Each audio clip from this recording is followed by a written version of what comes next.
Diri sa Boracay, tamugi ka mo ma-enjoy nga mga activities like banana boat ride, parasailing, riding a taksikad, kag maghampang sa maputi nga balas. Tantawa bala ang stop sang biyahe.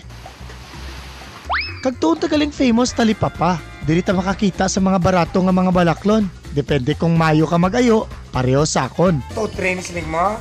Ayun ko to 5. Okay. Not to 5. Ano mo na? Ha? Hindi, ganyan. Ano naman? Ganyan yun siya. Ha? Amo na? Tigigit Maricela.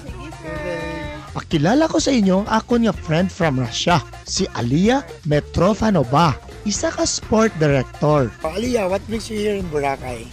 Boracay is the most beautiful place in the world, and I'm so happy here because good people's here, beautiful guys. I think. Just like me. Oh yes.